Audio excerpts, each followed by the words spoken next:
Bom, olá, tudo bem com vocês? Espero encontrar vocês bem enquanto vocês estiverem me ouvindo.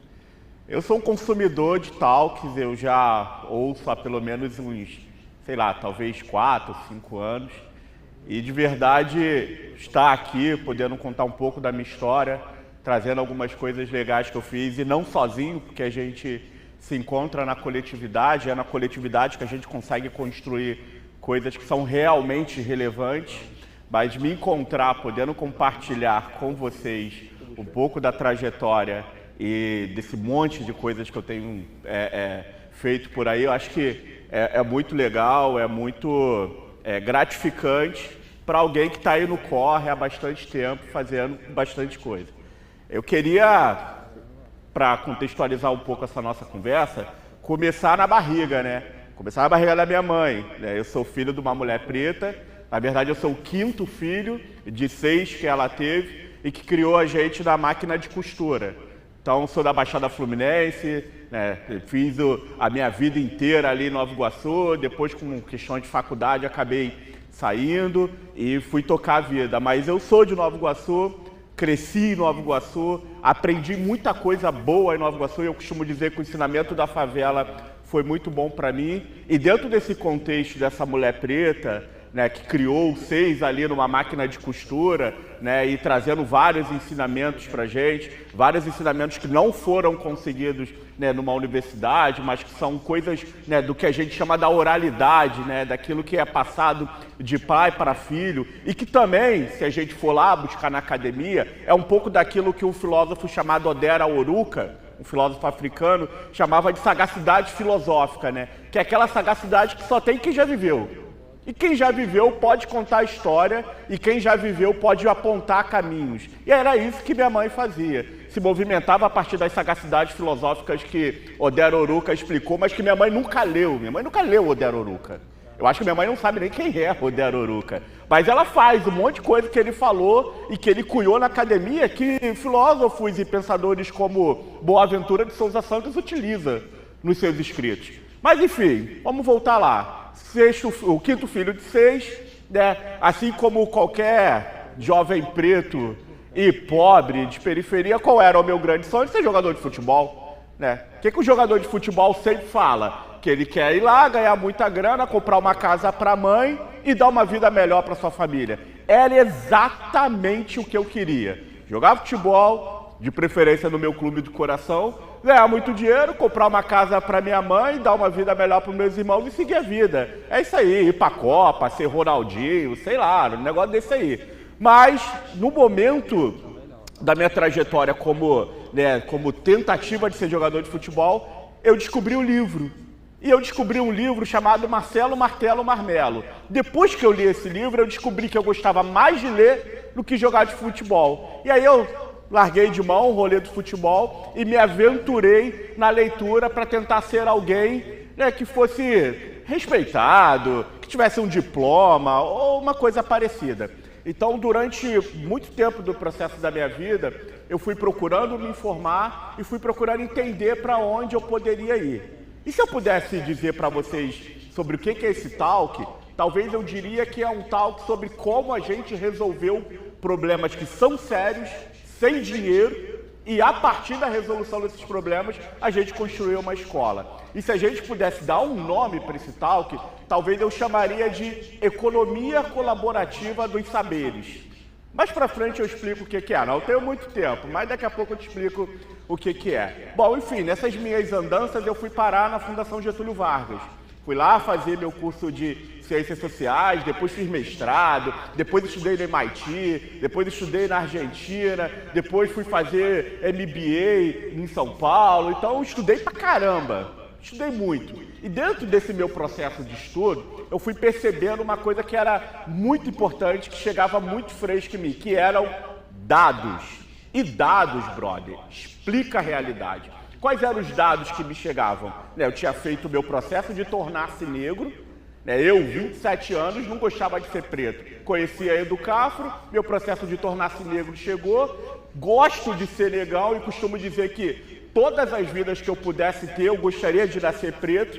Então, dentro do meu processo de tornar-se negro e olhar para dados, eu comecei a perceber o seguinte: distorção idade série, que é quando uma pessoa tem que estar com X idade numa série, mas ela está, às vezes, com 2, 3 anos à frente. A maioria das crianças que estão na distorção idade série são pretas.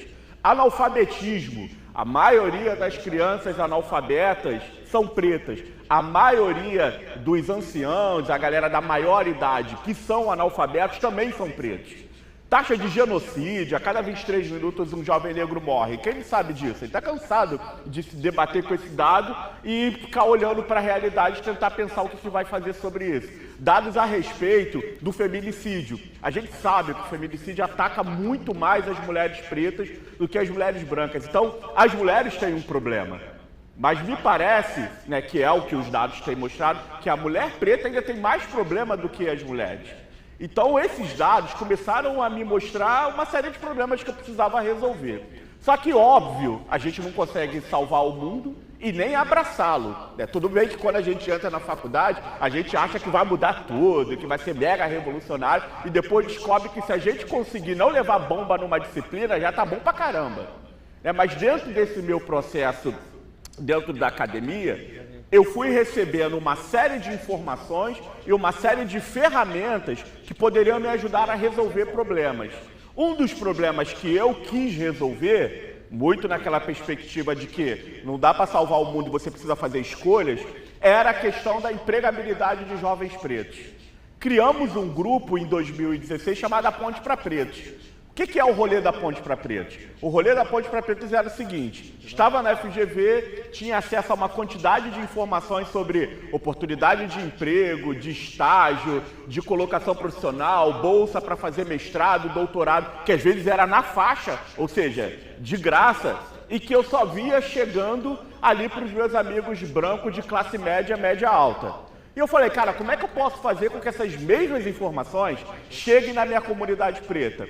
Pensei numa solução onde eu pudesse agregar o maior número possível de pessoas pretas e eu pudesse me comunicar com elas diretamente. Então criamos um grupo. O grupo começou ali com 120, 130 pessoas, hoje tem quase 50 mil e ali a gente compartilha vagas, oportunidades o dia todo. O dia todo. Nesse momento agora que eu estou falando, tem gente lá compartilhando alguma coisa.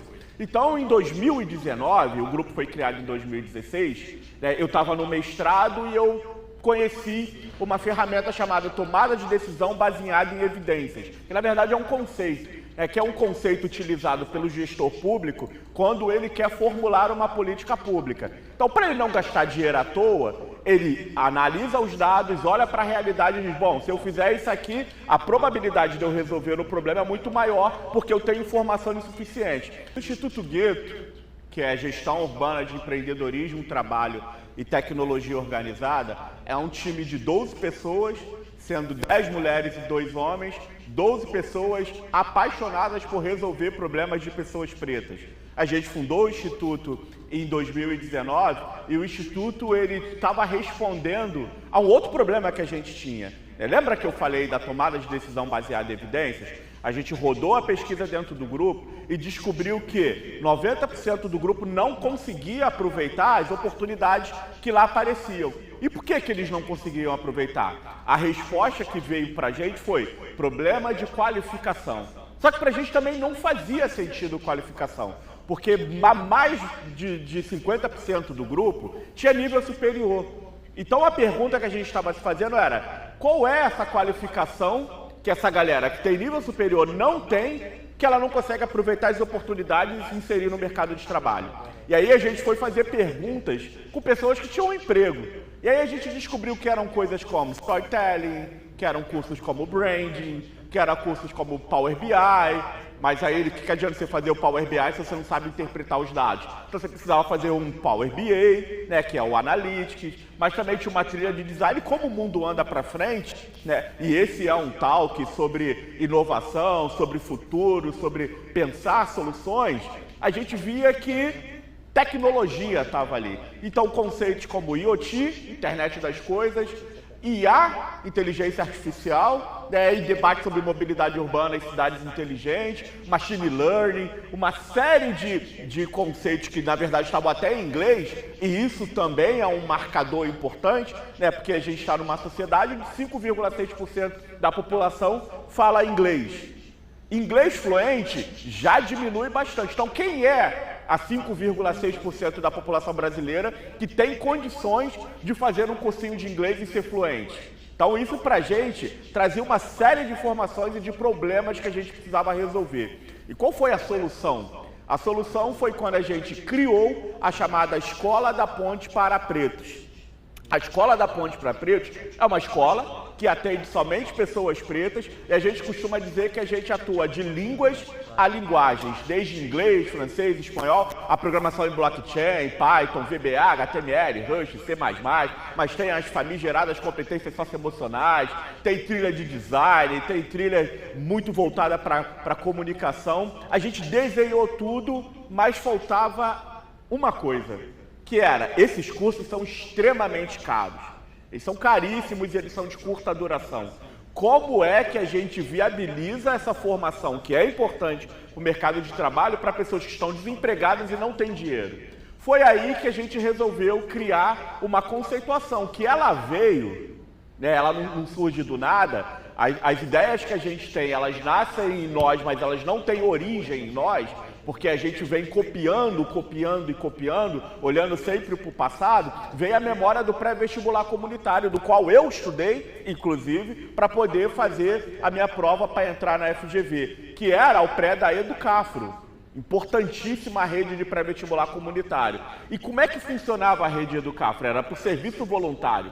Os professores eram voluntários. Então a gente precisava criar uma estratégia de poder ter professores voluntários para que a gente pudesse profissionalizar a nossa comunidade de forma gratuita, a fim de que ela encontrasse espaço no mercado de trabalho.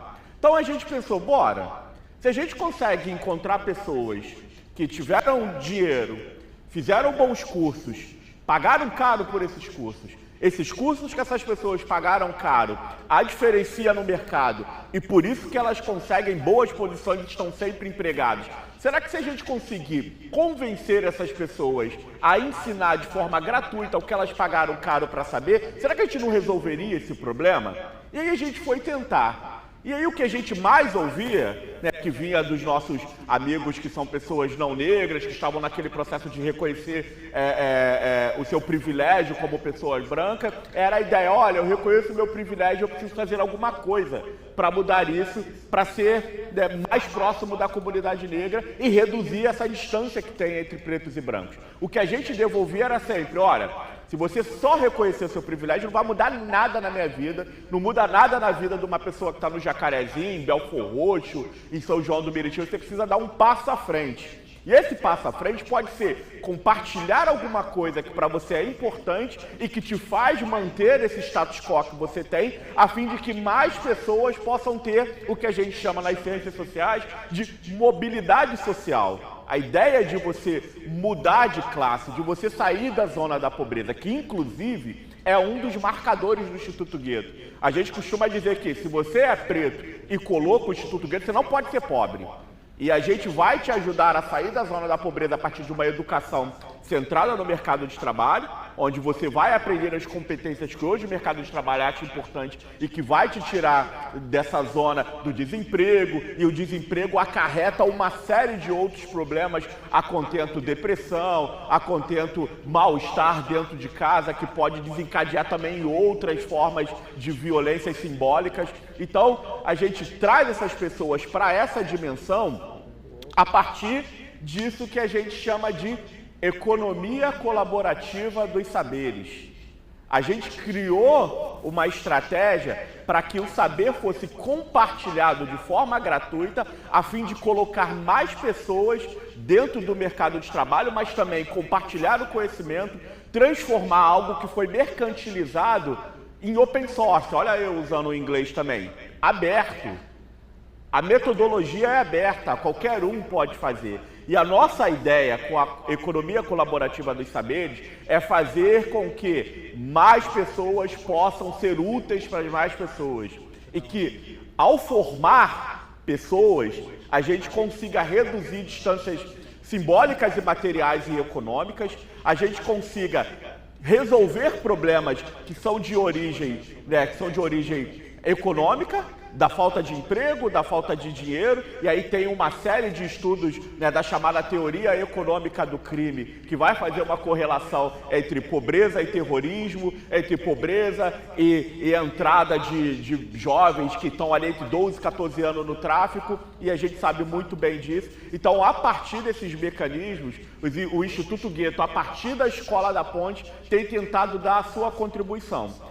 Como eu tenho ainda alguns minutos, eu queria encerrar falando sobre isso que eu tenho chamado de fissura.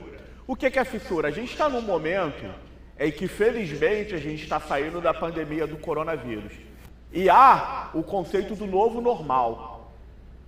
Eu tenho dificuldade de aceitar, porque eu acho que para algumas pessoas não tem novo normal, é continuidade, e para outras só piorou. E o que eu vejo? O que eu vejo é que o velho já não serve mais e o novo ainda não chegou. Entre esse velho que não serve mais e esse novo que ainda não chegou, tem uma fissura. E nessa fissura não tem nada. Não tem nada, é um espaço vazio. É um espaço vazio criativo. Então, o que a gente pode trazer para esse mundo que se encontra nesse estado onde que o velho já não serve mais e que o novo ainda não chegou? O que a gente tem oferecido nesse espaço de fissura é a economia colaborativa dos saberes. É a ideia de que você pode melhorar a vida de uma pessoa diretamente, vida na vida, com o seu curso, com uma ferramenta que você sabe ensinar. E aí eu quero terminar esse talk entregando para você essa pergunta. Entre o velho que não serve mais e o novo que ainda não chegou, o que você tem para colocar nessa fissura que vai transformar o nosso planeta e vai entregar um novo jeito de ser humano? Porque no fim do dia, o que a gente está falando é como a gente pode ser outro tipo de gente. Porque a gente que a gente era, me perdoe o pleonasmo, não serve mais. E aí a fissura está aí e eu espero que você entregue algo legal. Conte comigo, muito obrigado.